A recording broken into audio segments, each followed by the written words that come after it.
Hey, what's going on, everybody? Welcome back to the channel. My name is Jacob Restituto, and I'm a musician from Northport, New York, and I have the absolute pleasure of having Matt Aimonetti here on the channel. He is the co-founder of Splice, an incredible music platform that I've actually been using for quite some time which makes me that much more excited to have him on the channel. But he's also heavily involved in tech, and we're going to have a really, really cool conversation about tech and music and how they intertwine. So, Matt, thank you so much for taking the time to be on the channel, man. Thanks for having me, Jacob. Yeah, it's a pleasure. So like I mentioned right in the intro, I've been using Splice for a while. Splice samples are involved in a lot of my songs. I love sampling. One thing I want to talk about a little bit once we kind of go into this a little farther, I'd love to talk about how sampling, sampling gets a bad rap. And people think that it's not making music, but I disagree with that, and I'd love to know your perspective. But before we even get into that, how about you give a little backstory of who you are and where you came from and everything? Yeah, I think for the context of this conversation, we'll probably focus on music. I've done a lot of things in my life. Sure. But yeah, I started in music with actually trackers in the 90s. A friend of mine showed me a DOS tracker at the library in high school. And I got super excited. I got into sampler hardware, and I learned programming by reverse engineering the software to basically remove the protections so I could use them for free. Wow. Which is not illegal, but it was very interesting. It was kind of a puzzle. And at the time, so it was late 90s, mid to late 90s, it was very interesting for me to be able to access the equivalent of a hardware I could not afford in a computer. And it was not working super, super well, but it was just the beginning.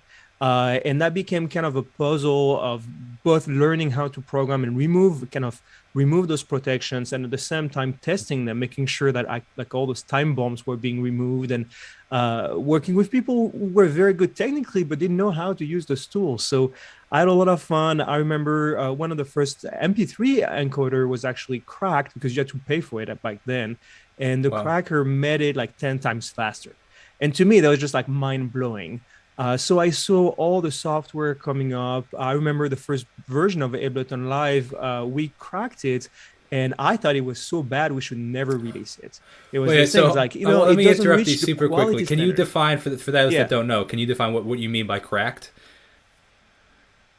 Is basically some license you have to enter, or you have to do something, you have to basically buy it. And if you didn't buy it, you could not use it. Yes. And so the game was to take those applications and remove that protection so you could download it, use it for free. And usually we would put like a big logo saying like, this is just for you to learn. Don't use that in the studio. Don't make music with it, but like learn those software. And we had like, they have different groups online at the time, and we were competing, and we had standards. Like if the app was not good enough, we were not allowed to release it. And Live 1.0 was one of the software. And I was talking to Gerhard, the CEO of Ableton, about that recently, and we had a good fun because now this is my number one DAW. But I got into music and tech because of this really interesting conversion from analog to digital. And everything went onto the computers. And I remember using Reactor, actually the early stuff that happened from Native Instruments, where you could build your synth in your computer. And that just got me so excited. And I became a sound engineer, and I worked in different fields. And after a while, there's the dot-com boom, and there are a lot of opportunities that were way more interesting for me than being a sound engineer in a studio or on sets. And I switched to the tech world, and I didn't really touch music professionally for a while. And I got into open source programming. I did a lot of different things, wrote books, and I met my co-founder, and we decided to do Splice. And Splice was the idea of let's bring a lot of the tools, a lot of the experience from programming into the world of music. And at that time, it was very interesting because I knew how to reverse engineer all those programs. I knew them by heart. So I knew what we could potentially do. And the world of sampling is also something that was interesting to me because I did a lot of hip hop and EDM production in the past. And there's always this fight, as you said, between is sampling really music, but if you transform it enough, is it enough? But in hip hop, it was all about finding on vinyl samples. But then all the lawsuits came in. And so all those things came together at the right time.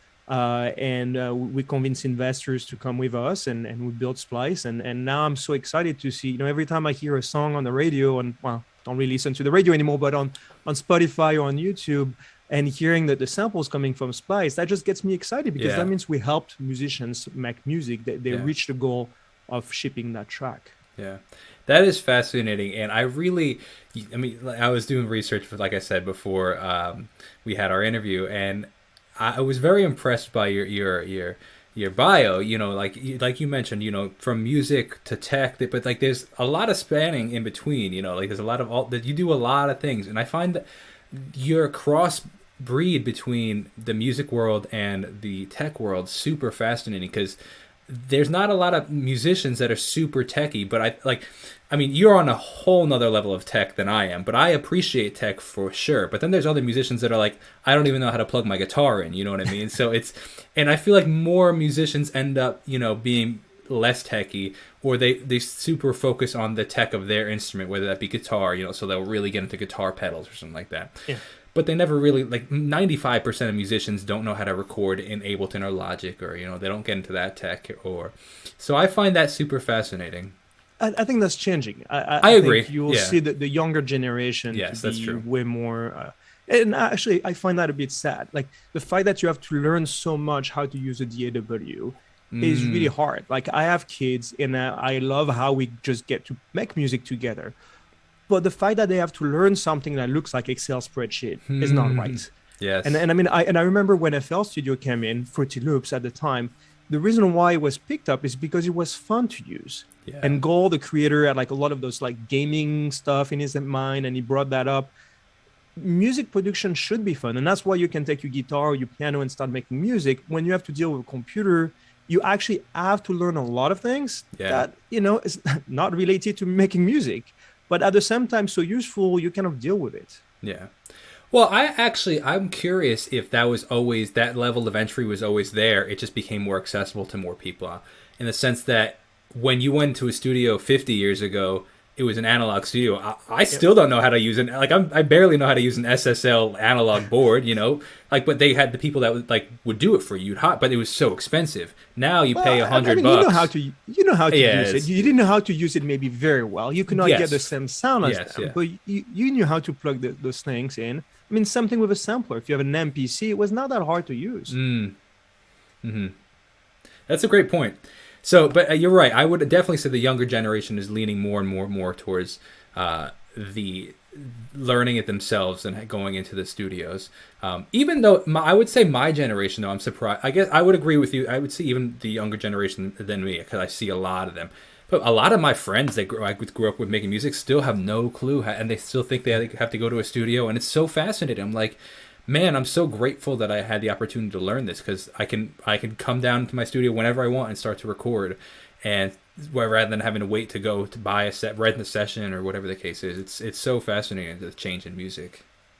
Yeah, I think the big difference is back in the day, you had to have someone who spent the money on the hardware, and you had to have access to that hardware to learn how to use it. It was not hard to learn, but access was limited. Yeah. When now, that's a good point. Even on a Chromebook, you can start learning how to make music. Mm-hmm. So yeah, those things have changed. The problem is, you still have to learn how to use computers. And computers are not really reliable, and the code we have has been written 20-30 years ago. And then when you have new versions of Mac, things don't work very well, and all those different things. Oh, tell me about it, man. Trying to get I just got the new Mac M1, and trying to get some of my other plugins. Don't even get me started. Let's digress. So I'd love to hear a little bit of the early beginnings of Splice and when it came out, and how your involvement in that. But I'm super curious how you went from having no samples to now having millions and millions of samples. Yes. So I think so. The first product of Splice has always been Splice Studio, and the idea is we will bring this concept of versioning on for musicians. So the problem is, probably like me, you create sessions and you call them 001, 002, 003, and then you lose them. You don't know where you're at. And it's kind of a problem. And in programming, we solve that problem by basically saving the history over time and letting you see the difference between two different texts or two different sessions in this case. And you can do a lot of work around that. So the concept was to say, let's back everything up first.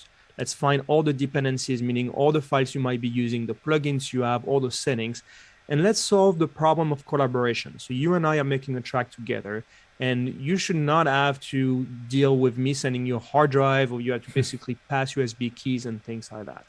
So that was the first product. And we realized that it was a hard sell for a lot of musicians because first, they're not very technical, and not everybody is taking it to the point where they're serious enough that they're willing to pay for a backup service and collaboration service. And we looked into sampling, and I started with sampling a very long time ago on hardware, and then I moved to the CDs. I was buying those, I was living in the UK, and we had those books where you had the magazine every month, and you had a CD with like not so great samples, and then you could go and buy samples from other people, and it was very expensive, and you usually find like one sample in the pack that you liked. And I like hard drives and CDs and DVDs of samples. I would never find them. And we had a conversation, and we said, well, we could turn things around. If we were to use a search engine, if we were to basically look at all the data, we could help people find better quality content. And as much as I love going through my crates of vinyls to find my sounds, if I have a musical idea, it should not take me 3 hours to find this bass sound that I like.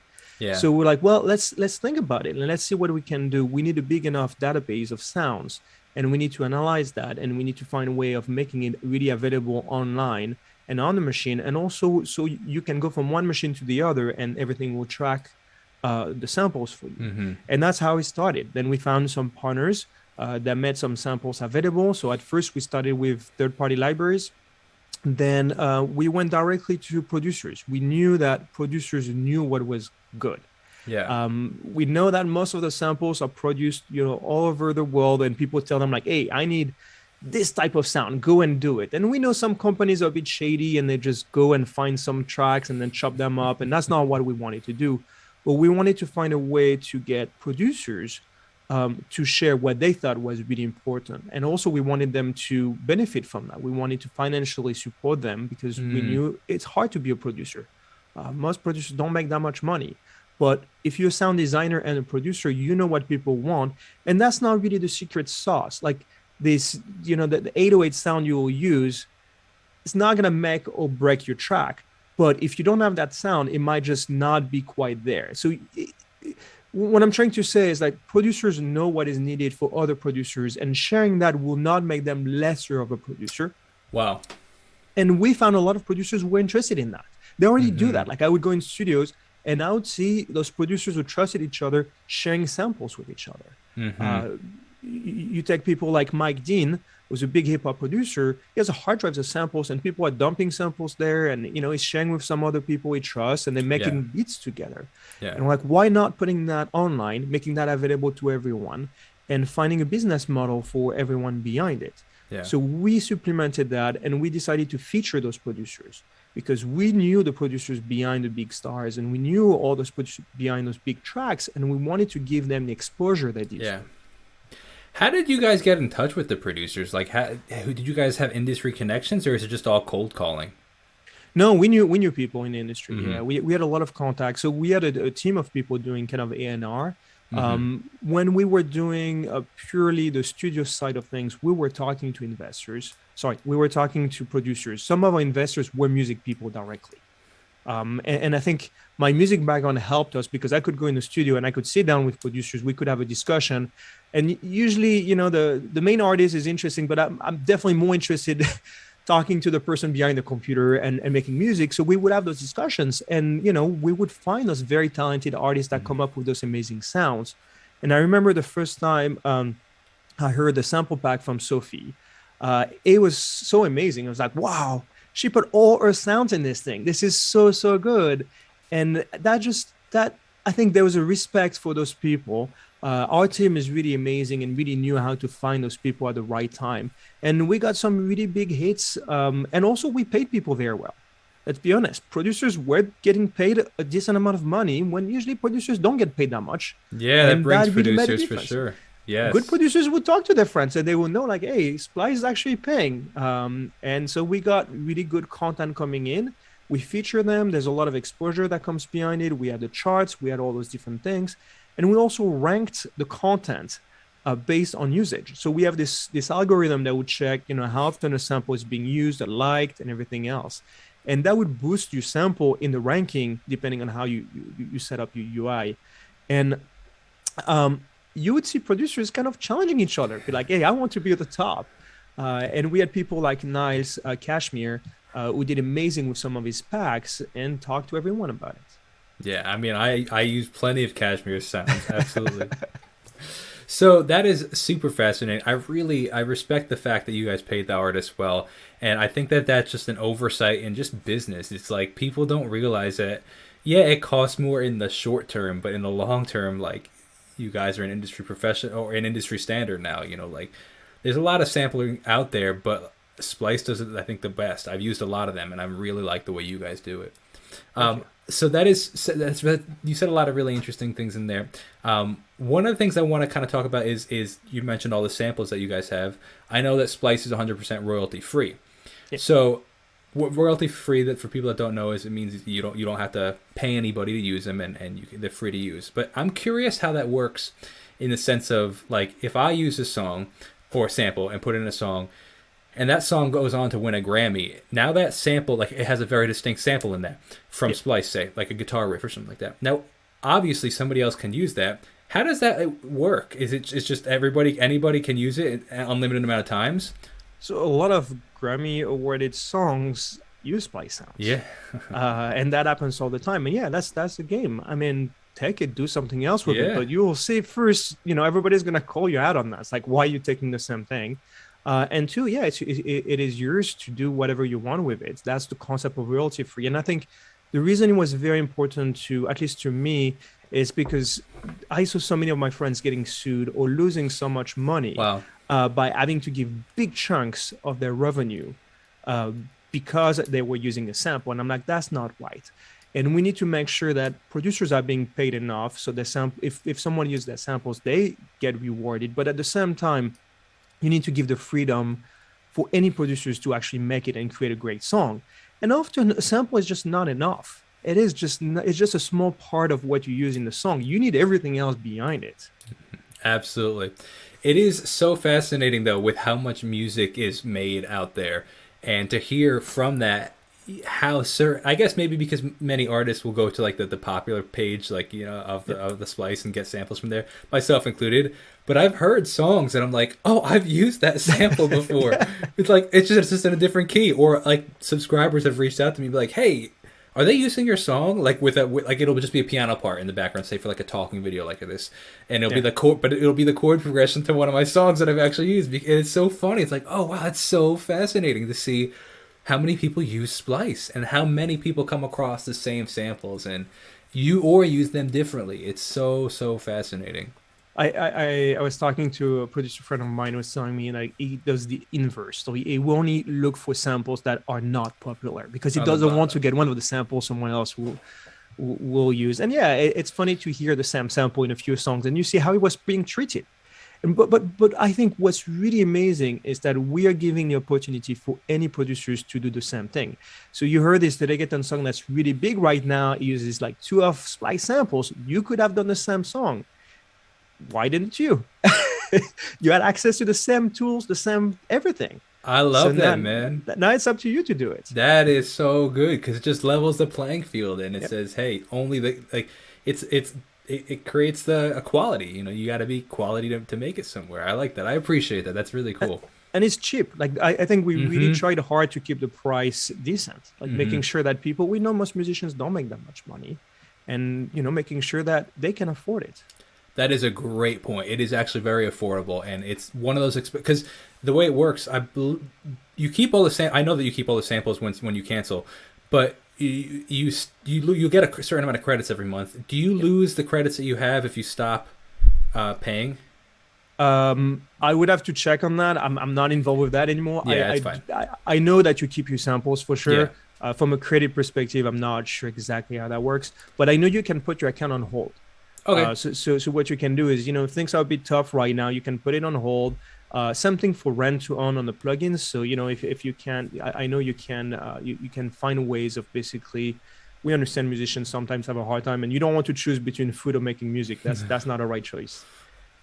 No, but regardless, it is incredibly affordable, and that's part of the reason why I started using you guys so early in the process. And it's cool to see you mention the rent to own plugins, how diversified Splice has become. It just, when I found you guys, it was just samples. And now there's so much more inside of Splice, which is really cool. Yeah, and rent to own really happened because of Steve Duda, who was the creator of Serum.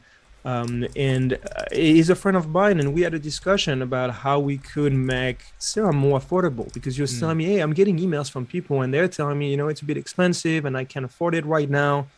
And we had this discussion, and we wanted to find a way of creating some sort of subscription. But the problem with subscription is that it doesn't feel fair. You basically keep on paying even if you don't use the product. Yes. And he told me this thing about, sometimes he goes on vacation, and he had HBO at the time. It's like, I will go on vacation and I don't use HBO. I don't watch HBO for like a month, and I come back and I see this bill. It's only $10, but still they charge me for something I didn't use. And it's like, I don't want my users to have that experience. And I agree with him. And there's another aspect, which is ownership. Because I studied very early on in music production on computers, I know this feeling of like, I need to be able to open a track that I did like 5 or 10 years ago. And if it's on subscription, I might not be able to do that. And we were like, we don't want that experience. You need to be able to go back and access your sounds. So we started, and he told me, look, it's not worth it. It's probably going to be just a couple people a day. That's what he told me. He's like, if we do a couple people a day, I'm happy with that. We're helping few people. And man, a lot of people use Serum on rent to own now, and they ended up owning it. So you basically pay until you reach the price, and then it's yours to keep.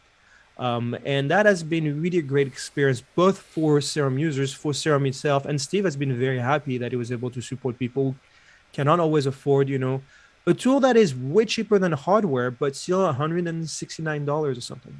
Yeah, absolutely.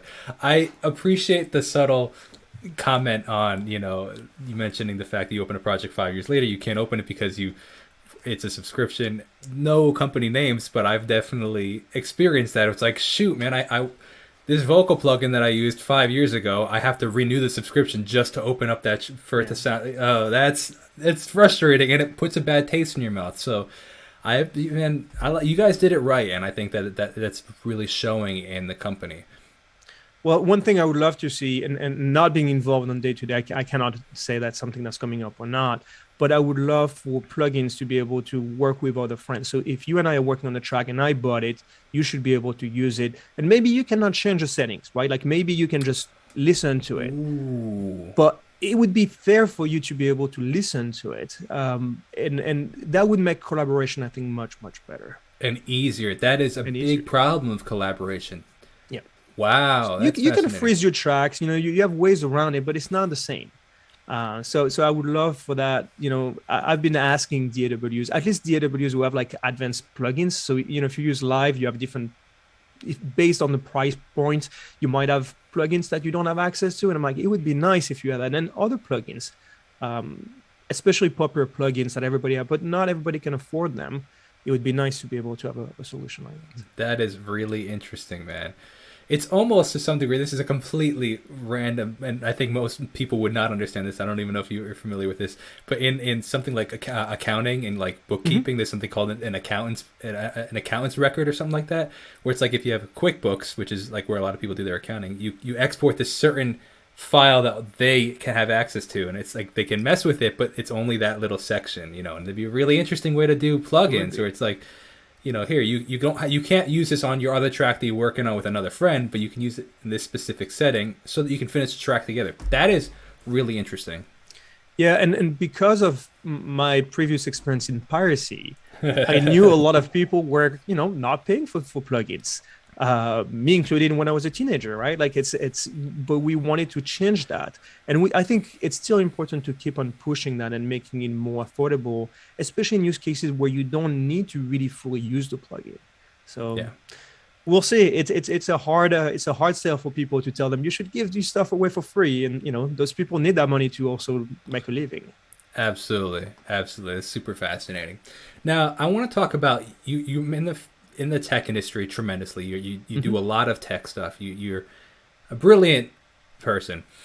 Where do you see the tech? How do you see in the future? Next, say, let's say, under 5 years, tech and music colliding. Where do you see that? I mean, it's really hard to predict things, especially now in the middle of the pandemic. But I can tell you what I would like to see, That's a great answer. Okay, which sure. is a bit different. I think the problem is music tech is probably 10 to 20 years behind compared to everything else. We kind of missed the cloud. We missed a bunch of different things. And Splice helped with some of that. But overall, the technology we use, the way we make music, everything is a bit behind. And that's because we're a niche market. A lot of people consume the output of what we do, but very few people are making music. And that is a bit of a challenge. What I would love to see is so I'm currently at Microsoft and I'm working about the future of the metaverse and what it means for developers. And it's like crazy land, right? Like nobody knows what it is, where it's going. And Microsoft is very much focused on the enterprise first, meaning, what do businesses need? But when you think about musicians, I can tell you what I'd love to see. I would like music production to be more accessible. I hate that you have to learn so much. And, as much as I enjoy using the AWS because I've been doing that for, I don't know, 30 years now, 25 years, it's hard. It should not be that hard. It's not fun. Collaboration is hard. I want to jam with people. I want to have fun again. Like I've been in my place for a while now, coming out from time to time when, the pandemic cases are low and then going back out again. But it should be more fun. And when I see video games, so I used to work at Sony PlayStation and I worked in the gaming industry. And, with the metaverse, a lot of things are coming together. I would love to have more of a social fun experience. When I see my kids play Roblox or Minecraft, or, when I play on my PS5 or my Xbox, I have a different feeling. It's fun. It's really a fun thing. And I make music for myself. I actually don't care about releasing my music. I'm one of those people like I'm just enjoying myself when I make music. But I love doing that with other people too.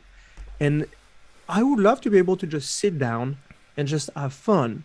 Maybe a session, an hour or two. And then maybe I'll go back onto my computer and I finish things and I'm more serious. And maybe I'll go to a studio and I'll mix it and have friends with me.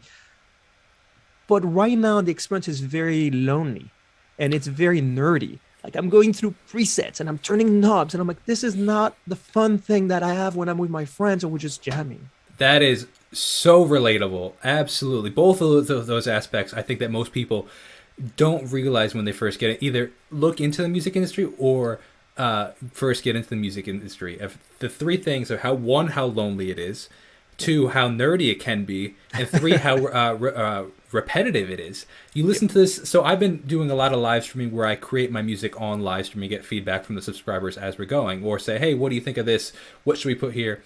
And most people, I think, don't have any concept of, oh my gosh, you just literally listen to the same 4 bars for 45 minutes as you try to find the right synth pad. You're just going through slightly different, oh, let's tweak this, let's tweak the attack, let's see, tweak the... You're right. There's a lot, and And especially then like, you're I mean, stuck. You stuck yeah, with those 4 bars. You're like, where do I go now? And there's yes. nobody to challenge you, right? There's nobody to help you push. Yeah, it is very fascinating. I do like being in that state. I won't lie to you. I'm gonna be listening I to kicks for agree. an hour, I agree. but it's not the same. Like getting to a point where I'm being challenged in a way that is not technologically challenged is making me happy and really helping me finish a track would be great. Yeah. I have so many unfinished tracks. And a lot of work should not even be there. Like there's so much tiny details of like moving things around, having to freeze, having to load plugins, having like remembering what preset I used. Setting up a new machine is so annoying. Let's not even talk about DRM and dongles because that's a topic that just drives me nuts. You're right. Setting up a new machine is a nightmare with plugins, and you can only use plugins on certain ones. So now you have to. Oh gosh, yes. And people are pushing towards like the web, and they think it's going to be all on the web. And I'm a bit skeptical. I experience a lot with that. I have a lot of experience trying to do things and building audio stuff. And at Splice, I built a beat maker that's a web-free solution. You can go and make a simple beat to just teach people how you do. You built that? Yeah, I did it. That's Yeah, cool. and it was a challenge, and I was not the only one. We had a few other people joining me, but the concept's like, can we do it? And it was like, can we bring some of those concepts and listen to the sounds before you bring them into the DAW? And the fun part with that is that it is accessible. You can go on any machine, you get to play with it, which is why a lot of schools use that to teach people, drum sequencing or programming. But you do need to go a bit further. You need to run DSP, and DAWs run the code. And I don't want to get too nerdy, but you need to really optimize for low latency, and you need to really optimize for CPU usage, especially when you start having multiple tracks. And there's a lot of code that was written in a certain way that doesn't work in the browser. And I don't believe that within 5 years we will all switch, what we've all known for a long time, and especially if it's to get a copy. Like getting a copy of Live, Logic, or FL Studio in the browser is like, why would I do that? If you give me a new paradigm shift, if you give me a new way of making music, then yes, maybe I'll do it somewhere else. And Wow, that's interesting. maybe in a console, right? Like maybe in a space that I can just turn on, it's up and running right away. I don't know. That's what I would love to see. Ooh, wow, man, that's interesting. Talking about that, seeing if there wasn't, say, you're right, because I have to go from, but going back to that bookkeeping reference, they went from QuickBooks where you had to use it, put it on your computer. I don't know if you're familiar with that at all. I am. Sadly, I am. Yeah, right. Yeah. QuickBooks Online. And that's how cool, like that actually completely eliminates the accountant's copy because the accountant just logs in. That is super interesting. If an online, like a real online quality, I mean, you talked about the issues of CPU and DSP and all this stuff, but like a real quality, like if that could go with a tech, that's fascinating, man. So, or imagine in the metaverse, you get into the metaverse with you say, hey, I'll meet you in the metaverse at the studio at 5 p.m. And now you have your guitar and you're in California and you have your piano and we're playing together. And oh my gosh, dude, how sick would that be? To me, that's really the key. And I don't know how long it will take. Like nobody really knows. But like I have things like, the HoloLens. I don't know if you've ever seen one of those. That's like the Microsoft HoloLens where it's holograms. So you actually see through. And I'm like, if I could see you in 3D in front of me, it would be a very different experience. But even if it was a 3D in console, like if I'm inside, what I love with console is like you press the button, you're up and running right away. And I do PC gaming too, but I need to go into my specific PC. I need to get set up. It takes longer. On the console, you press the button, you're there. You can talk with your friend. Everything is built in. To me, I think we might see two worlds. We will see development that will happen more in the browser, and it will be maybe more limited, but it will be easier to get up and running, and it would probably follow a lot of the patterns we know. And I hope we will see a total change of patterns, a new paradigm shift that will happen more from a 3D world, new generation of people who didn't learn how to make music, with tracks. And they learn how to build things in Minecraft with blocks. Wow. And they really think about making music or making something as something we do together. And you can come and visit my beat whenever you want. Maybe I'm asleep. You just come in and you know what? You want to drop a riff because you just got inspired. Maybe you do that. And to me, that is what I would love to see. Dude, who's going to build it? I don't know. You got me so excited for the future of the music industry. Like, oh my gosh, that is so fascinating and so exciting. That would be so cool. Think about it. How many sound engineers do you know nowadays? That used to be my job. I don't know many anymore, right? Like it's just a few. I think a lot of the albums are now being produced on laptops. I had the chance to work with great artists, and I see them just working on their laptops, getting everything done. They do lay their tracks in studios, and they do a few of that, do a little bit of that, then they bring it back. I think the technology level that we have, the part that is not so fun for a lot of people, is probably going to go away.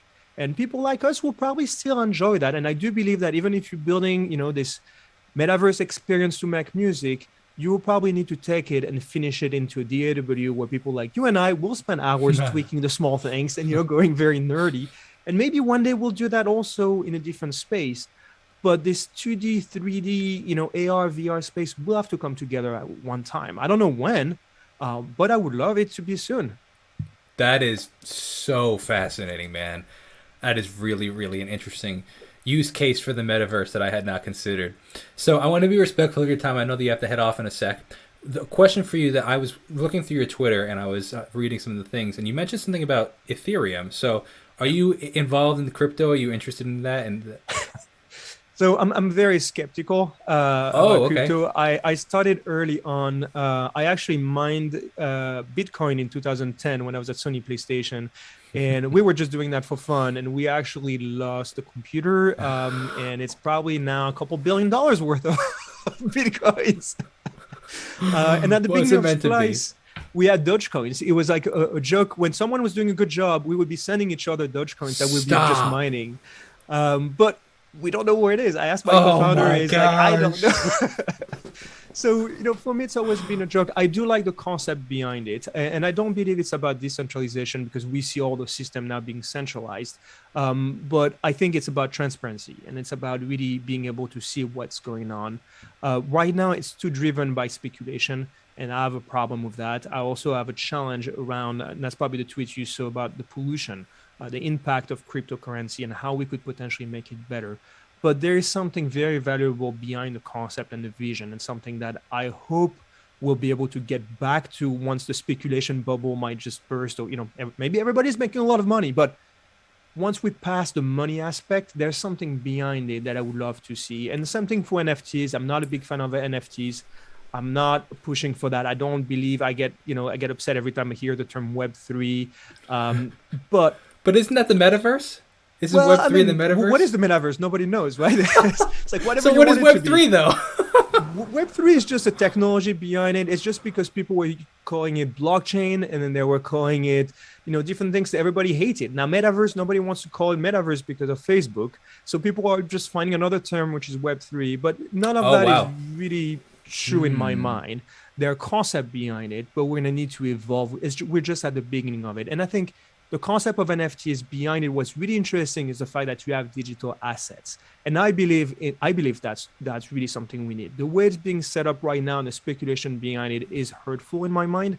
But absolutely, there's a concept of digital assets, something that you will be able to use in different places. And it will add value, not value that would increase over time, but value to you and to others. I definitely believe in that. Yeah, that is super interesting. I love that, man. Super, super fascinating conversation. I am very excited. I want to look back 5, 10, 20, 50, however many years it takes for the music industry to catch up. And when I'm playing, guitar in the metaverse, I'm gonna be thinking about this conversation. I love that, man. Let's do it. Let's just jam in the metaverse, in 3 to 5 years from now. That would be awesome. Hey, if that's how quick, I'm excited, man. Absolutely. So the last question is, with all the things that you're up to these days, what is the best way for anybody to support you or connect with you or follow you and what you're up to these days? Yeah. So if you're into quantum computing and you're good at it, please reach out to me because I'm learning it and it's hard. But otherwise, I think Twitter is probably the best way. I'm Mattetti on Twitter, Mattetti. I interact with people on Twitter the most. I'm not on Instagram. I don't follow Instagram that much. It's just if you post great TikTok videos, send them to me. I spend way too much time on TikTok. I saw on your Twitter you tried making the pancake. I did. I mean, I've been addicted to TikTok it's because of my kids. Before TikTok was TikTok, I started using it to find the cool dances for my kids because I wanted my kids to be cool. And so I was using Musical.ly to find the stuff for my kids. And then TikTok came up and I was like, I'm too old. I should not do that. So what I was doing is I was picking up content for my kids because I don't really want them to just be on TikTok. So I started curating the content. Wow, that's cool. And I got addicted. I really spent like 30 minutes to an hour per day on TikTok. And the TikTok office is not too far away from me here. So I know a lot of people there. And I just like it because it's a very positive social network when everything else is a bit negative. So I interact with people on Twitter. I avoid everything else, and I'm on TikTok just to have fun. And I love and then that. I listen to music, so YouTube is definitely my number one place to go to. Interesting. Very cool. YouTube is the place where I don't have an algorithm telling me what to listen to. The algorithm on YouTube is pretty bad, so I get to actually discover new things. I love that, man. Well, I really appreciate your time. If you could just hang out for 30 more seconds, I want to thank, first of all, you for taking the time to come on the channel. I also want to take the time to thank everybody for listening. If you guys made it to the end of this chat, you are a true one. I really hope that you guys enjoyed it. Definitely go follow Matt on his one social media. and send them some good TikToks on Twitter. Yeah. And then if you want to check out my music, it's the best way to support the channel. Thank you so much for watching on whatever platform or listening on whatever platform you listen to. Have a great rest of your day. God bless and peace out.